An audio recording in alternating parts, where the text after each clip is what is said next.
Sir जी, बारिशों की वजह से मड़वा में आज जो सर फ्लड आया है, सर आप स्पॉट पे गए सर? जी, अनफॉर्चुनेटली ये कहना पड़ रहा है कि परसों रात में अचानक से क्लाउड बर्स्ट हुआ और उसकी वजह से काफ़ी तूफ़ानी शक्ल में हमने देखा एक दो नालों को। और उसके बाद सुबह जब हमें मालूम हुआ कि फ्लड आया हुआ है, हौसना नाला आया हुआ है, कोयरर नाला, ये दो पंचायतों को बहुत बुरे तरीके से मुतासिर किए हैं ये दो नाले। तो जब मैं अपर चंजर गया वहाँ मैंने बहुत ज़्यादा डैमेज देखा। उसके बाद जब नवापची की पंचायत में हम एंटर हुए, यहाँ पे भी बहुत ज़्यादा नुकसान हुआ। तो ट्रीज़ का नुकसान हुआ, फसलों का नुकसान हुआ, उसके बाद मकानात का नुकसान बहुत ज़्यादा हुआ, ज़मीन मतलब बहुत ज़्यादा उसका भी नुकसान हुआ। तो मैंने कल रात को डीसी साहब से बात की, उसके बाद मैंने एसडीएम मड़वा से भी बात की और तहसीलदार साहब से भी मैंने बात की और उन्होंने पूरा एश्योर किया कि वो एक टीम भेजेंगे यहाँ पर। एसडीआरएफ रूल के तहत यहाँ पर वो मुआवजा जो है कंपनसेशन जो है वो किया जाएगा।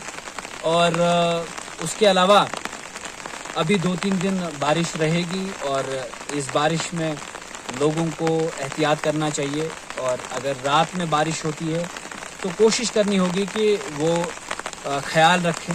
अगर सोते हुए मतलब नींद में अगर इस तरह से कोई हादसा पेश आता है तो कुछ भी हो सकता है, क्योंकि अभी 1-2 दिन बारिश और होनी है। अल्लाह करे कि हम इस फ्लड से बच जाएं, इन नालों के जो कहर से उससे बच जाएं। लेकिन अभी भी एहतियात हमें बरतना होगा। मैं खुद दोनों जगह पर गया, अपर चंजर भी कल सुबह ही में गया था और उसके बाद नवापची का मैंने दौरा किया। इन दोनों पंचायत का जब मैंने दौरा किया, नुकसान बहुत ज़्यादा हुआ है। सर ज़्यादा नुकसान कहाँ पे हुआ है, चंजर में या नवापची में? देखिए दोनों जगहों पर, लेकिन यहाँ नवापची साइड जो है लैंड का बहुत ज़्यादा नुकसान हुआ। ग्राट बहुत ज़्यादा मतलब डैमेज हो चुके हैं, यानी कि कम्प्लीटली डैमेज हो चुके हैं। उसके बाद एक कलवट भी यहाँ पर डैमेज हो चुका है कम्प्लीटली। फसलें जो थी मतलब मक्की, राजमा वगैरह, वो सारी चीज़ें तबाह हो गई। सर लोगों का कहना है कि अगर पिछले मतलब 5-6 साल पहले भी यहाँ पर जो फ्लड आया था, जी, लेकिन हमें जो कॉम्पनसेशन मिलनी थी वो हमें फिर नहीं मिल।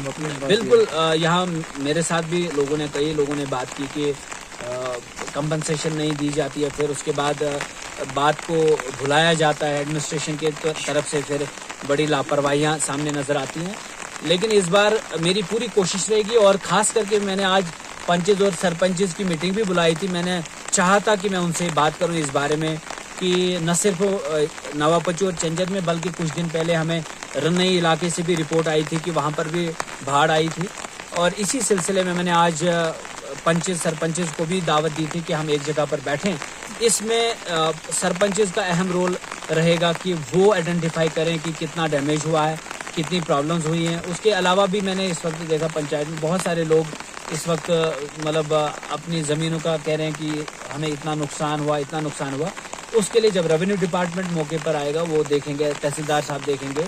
और तहसीलदार साहब से जब मेरी कल बात हुई, उन्होंने टेंटेटिवली ऐसे ही उन्होंने कहा कि इतना नुकसान हुआ है, लेकिन वो खुद मौके पर जायज़ा लेंगे आकर। और जो भी मामलात हैं, जिस भी तरह की शिकायत लोगों की तरफ से आएंगी, हम उनको हल ज़रूर कराने की कोशिश करेंगे। और डीसी साहब से कल मेरी बात हुई, उनको मैंने ऑलरेडी कह दिया। डीसी साहब ने क्या बोला? डीसी साहब ने कहा कि उन्होंने एक टीम बनाई है और टीम में खास करके उन्होंने एसडीएम साहब को डायरेक्ट किया है, एसएचओ मड़वा को डायरेक्ट किया है और तहसीलदार मड़वा को। लेकिन आज मैं मतलब फिर से उनसे बात करूंगा, क्योंकि हमें ऐसा महसूस हो रहा है कि डिपार्टमेंट वाइज भी हमें इन मसलों को देखना है। अगर फसलें तबाह हुई हैं तो एग्रीकल्चर उस पर नज़र रखे, अगर पेड़ पौधे तबाह हुए हैं तो हॉर्टिकल्चर डिपार्टमेंट उसके लिए डायरेक्ट किया जाए कि वो कंपनसेट करे लोगों को। ये डिपार्टमेंट वाइज, हालांकि मुझे डीसी साहब ने ये भी कहा कि आप नेचर ऑफ जो डैमेज है वो आप मुझे बताएं कि अकॉर्डिंगली वो डिपार्टमेंट्स के साथ बात करेंगे। और उन्होंने डिपार्टमेंट के साथ बात भी की होगी। यहाँ पर नेटवर्क उस तरह का नहीं है कि हम हर वक्त उनसे बात करें, लेकिन आज शाम जब मैं घर पहुँचूंगा मैं फिर से बात करूँगा। लोगों का ये भी कहना है कि जो ट्रीज है हमारे वालनट ट्रीज है, उसमें हमारा गुजारा होता है, लेकिन नहीं, गरीब का गुजारा यहाँ पर मोर देन 85% पॉपुलेशन ऑफ मड़वा वो डिपेंडेंट है एग्रीकल्चर पे। आज एग्रीकल्चर का बहुत बुरा हाल, यहाँ पर फसलों की बड़ी तबाही हुई है नवापची में। तो ये सारी चीज़ें, हालांकि वॉलनट्स, ये सच है कि गरीब इसी से गुजारा करता है मड़वा में, लेकिन अगर ट्रीज ही गिर गए, अगर वही तबाह हो गए तो अब नुकसान तो बड़ा हुआ। सर लेकिन चेंजर में मकान भी जी। डैमेज हुए हैं सर, 2 मकान। जी जी, दो नहीं बल्कि 5 से 6 मकान हमने देखा जिनकी बेस जो है कम्प्लीटली डैमेज है। और इन सब चीज़ों को जब टीम आएगी वो सारा नोट करेगी। फिलहाल एसडीपीओ साहब जब कल वहाँ पर मौके पर आए थे, उन्होंने भी मोटे मोटे तौर पे इसको दर्ज किया है, लेकिन टीम जो रेवेन्यू डिपार्टमेंट की तरफ से एसडीएम साहब आएंगे वहाँ पर, एसएचओ साहब आएंगे, तो वो सारा कुछ देख लेंगे। ये सारे मामला वो खुद ही लिखेंगे फिर, और उस वक्त पीआरआईज का बहुत अहम रोल रहेगा।